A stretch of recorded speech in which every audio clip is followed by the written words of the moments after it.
안녕하세요. 토요미스테리 디바제시카입니다. 1995년 일본은 지금까지도 사건 사고로 인해서 가장 정신없던 해로 기억이 되고 있는데요. 그 중에서도 지하철역에서 그 쓰레기통을 이용해 독극물로 대량 살상을 하려고 했던 옴진리교에 의한 테러 사건이 제일 큰 이슈로 기억됩니다. 지금까지도 회자되는 끔찍한 사건이죠. 그 당시 일본 수사국은 온 집중이 옴진리교 독극물 테러 사건에 쏠려 있었고 국민들의 불안과 공포는 나날이 커지고 있던 그때입니다. 1995년 한여름밤 또다시 살인사건이 일어나면서 일본 열도는 큰 충격에 휩싸이게 되죠. 7월 30일 한창 더운 날씨가 이어지던 밤 9시 17분경 도쿄 하치오치시의 난페이 5호점이라는 슈퍼마켓 2층 사무실에서 총소리가 3번 울렸습니다.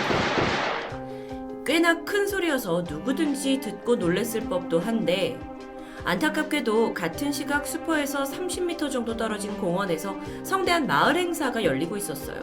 그래서 그곳에서 울려 퍼지는 북소리에 환호성에 총성은 그대로 묻혀버렸죠. 사실 이때 슈퍼 근처를 지나가던 고등학생 커플이 있긴 했습니다. 그들이 뭔가 총성 소리 같은 걸 듣긴 했지만 공원에서 불꽃놀이 하나 싶어서 그냥 지나가 버리게 되죠. 아무도 눈치 못 챈 총성에 3명의 사람이 목숨을 잃었습니다. 이 당시에 마트에서 파트타임으로 일하고 있던 45살의 이나카키 노리코 씨, 그리고 알바를 하고 있던 17살 야부키 메구미와 그녀의 중학교 때부터 친구 마에다 히로미까지. 마에다는 이 마트에서 함께 일하는 직원이었지만 사실 그날만큼은 비번이었습니다. 하지만 이날 그 공원에서 큰 행사가 열리고 있었잖아요. 그래서 이걸 친구와 함께 가기 위해서 일을 하지 않지만 마트에 들렸다가 화를 당하게 된 거였죠. 처음으로 현장을 발견한 건 이나카키 씨의 지인 남성 A씨였습니다. A씨 또한 이 마트에서 파트타임 직원으로 일하고 있었는데요. 이날 이나카키 씨가 전화를 걸었어요. 그리고 야, 데려와라, 같이 저녁 먹자 라고 연락을 취해왔기 때문에 그녀가 끝날 시간에 맞춰 9시 25분쯤 마트에 도착합니다. 그런데 평소라면 먼저 일을 끝나고 나와 있어야 할 친구가 보이지 않았어요. 식당으로 먼저 갔나 싶어서 그곳에 가봤지만 친구는 없었습니다. A씨는 이나카키가 일이 늦게 끝나서 이제서야 옷을 갈아입고 있을 수도 있겠다라는 생각이 들었습니다. 그리고 자신은 남성이기 때문에 평소 친하게 지내던 그 식당 여주인에게 마트에 함께 가줄 수 있냐고 부탁하게 되죠. 그렇게 밤 10시 두 사람이 마트에 도착을 했어요. 하지만 안에는 전혀 인기척이 없었고 결국 두 사람은 사무실까지 올라가게 되죠. 입구가 훤히 열려 있었습니다.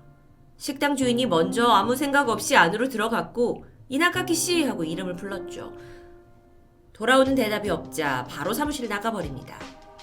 사실 그녀가 150cm의 굉장히 작은 키를 가지고 있었다고 해요. 그래서 사무실 입구에 이렇게 좀 높은 카운터가 있었기 때문에 안을 제대로 들여다볼 수 없었던 거죠. 이게 도대체 어떻게 된 일이지 싶어서 조금 있다가 친구 A씨와 여주인이 한 번 더 사무실에 들어가 보기로 합니다. 그리고 그 카운터를 지나서 내부를 봤을 때 눈앞에 펼쳐진 광경은 너무도 끔찍했죠. 이나카키 씨는 사무실 구석에 있는 금고에 기댄 채 이마의 좌우로 2발의 총탄을 맞고 사망해 있었습니다. 근데 복부에 찔린 상처, 그리고 머리에 수차례의 구타 흔적까지 보였어요. 그리고 알바로 일하고 있던 두 여고생은 방 한가운데서 등을 맞대고 접착 테이프로 손을 묶이고 입이 틀어막힌 상태에서 한 발씩 머리에 총상이 있었습니다. 도대체 이게 어떻게 된 상황일까요? A씨와 여주인공의 신고로 경찰이 현장에 도착했습니다. 현장을 좀 더 살펴보니까 금고에 한 방의 총자국이 발견돼요. 사실 이 금고에 열쇠가 꽂혀 있는 상태였어요. 근데 이중 잠금이었기 때문에 제대로 열리진 않은 상태였는데요. 안에 보니까 금토일 매출 금액인 500만 엔, 그러니까 약 5천만 원 정도가 그대로 있었습니다. 그렇다면 돈을 노린 강도의 소행은 아닐까요? 그런데 단순 강도라면 이렇게 3명의 직원을 끔찍하게 살해할 수 있을까요? 이 남페이 마트는 동네에 있는 아담한 슈퍼입니다. 사건 당일 오후 5시부터 이곳에 야부키 씨, 이나카키 씨만 일하고 있었는데 사건이 일어난 2층 사무실은 보시다시피 슈퍼하고 붙어있는 내부로 통하는 구조가 아니에요. 그래서 외부 계단을 통해서만 갈 수 있는 구조입니다. 그렇기 때문에 이 사무실은 평소 직원들이 편하게 왔다 갔다 할 수 있도록 퇴근할 때 외에는 잠겨있지 않았다고 해요. 또 그렇기 때문에 이 사실을 알고 있는 그 강도가 이전에 든 적도 있었죠. 슈퍼는 오전 10시부터 오후 9시까지 영업을 합니다. 현장을 봤을 때 범인이 폐점을 한 직후 3명이 근무를 마치고 퇴근할 준비를 하려고 하고 있을 때쯤 침입했던 것으로 추정이 되는데요. 먼저 두 여학생 야부키와 마에다를 묶은 다음에 총을 들이대고 협박을 했을 거고요. 이후 금고를 담당하고 있던 이나카키 씨한테 열쇠를 뺏은 후에 비밀번호를 알아내려고 총으로 위협하고 협박한 것으로 보입니다. 문제는 이나카키 씨가 그냥 평범한 직원이었기 때문에 금고 번호를 알고 있지는 못했을 텐데요. 그래서 결국 범인들이 금고를 포기하게 되지만 자신들의 얼굴을 봤다는 이유로 그녀들을 잔혹하게 살해한 것으로 보입니다. 사실상 이게 아니라면 그녀들을 이렇게까지 잔혹하게 죽일 이유가 마땅히 없습니다. 수사 초기 단순한 강도 사건으로 추정이 되었고 범행에 총이라는 이 특수한 도구가 사용됐기 때문에 비교적 쉽게 범인을 검거할 수 있을 거라 생각했죠. 그런데 수사를 하면 할수록 의문스러운 점이 드러났습니다. 우선 금고를 열려고 한 시도가 보였죠. 하지만 범인은 피해자들을 죽인 후에 그들의 금품은 전혀 빼앗지 않은 채 그저 도주했습니다. 뿐만 아니라 강도로 들어온 범인이 사무실을 뒤진 흔적이 없어요. 서랍 하나 열어보지 않았다는 점이 정말 수상합니다. 그러다 보니까 경찰이 이게 금전적인 목적이 아닌 원한에 의한 범죄가 아닌지 수사 범위를 넓히게 되는데요. 여기에 반전이 있습니다. 사실 이나카키 씨는 금고를 열 수 있는 방법을 알고 있어요. 번호 자체를 암기하고 있지는 않더라도 이 사무실 점장의 책상 안에 금고 다이얼 잠금을 해제하는 숫자가 쓰여 있는 종이가 붙어 있었습니다. 다시 말하면 야간 점장을 맡고 있던 이나카키 씨가 살해 협박에 못 이겨서 금고를 열어주는 것은 충분히 가능했을 수 있는 일이라는 겁니다. 물론 금고가 이중 잠금이긴 했어요.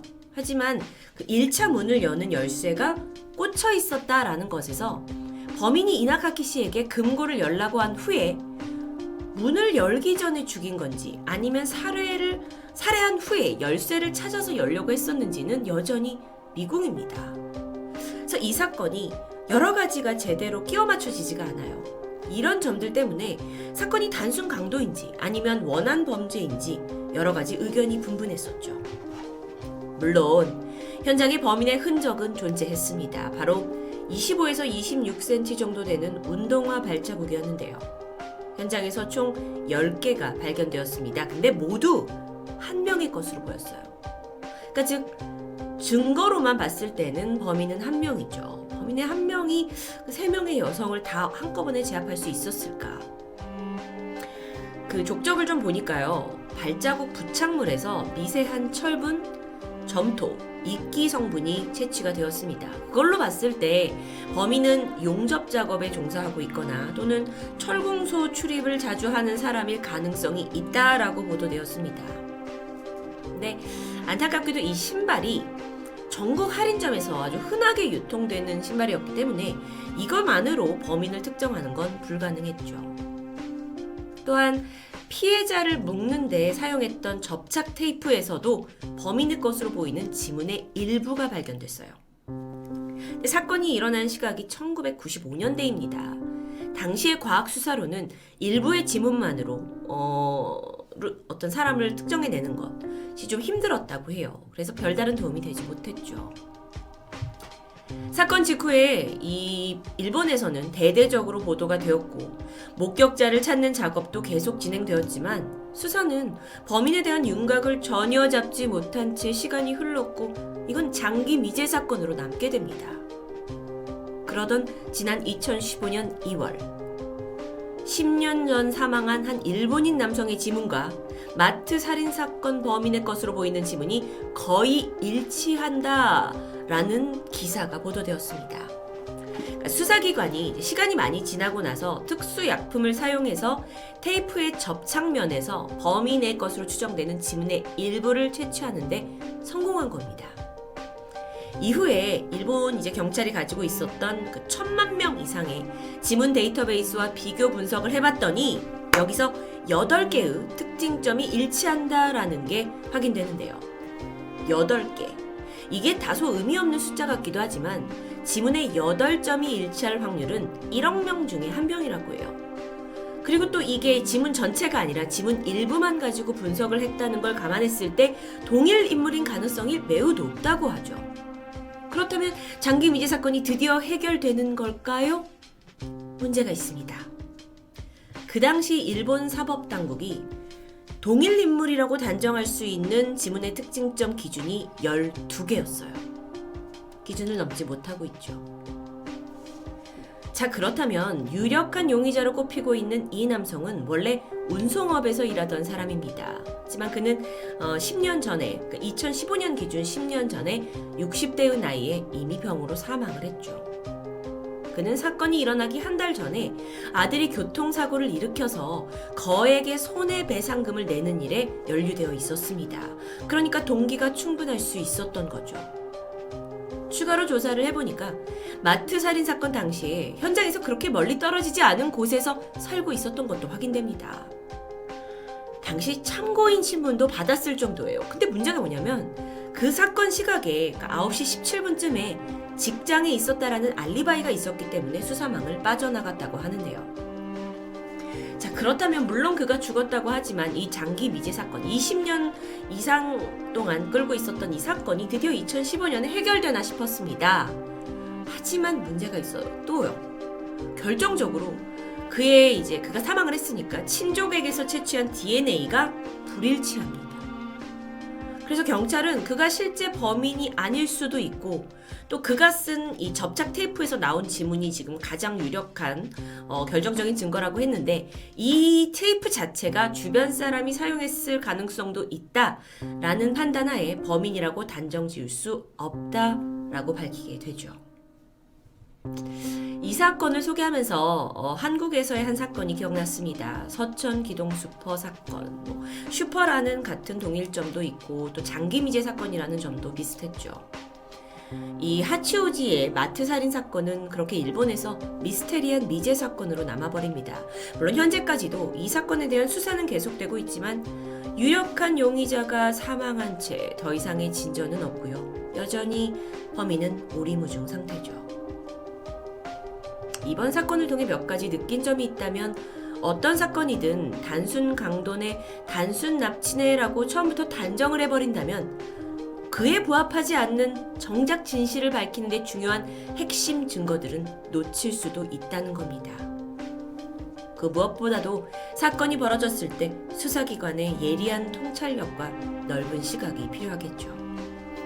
토요미스테리 디바제시카였습니다.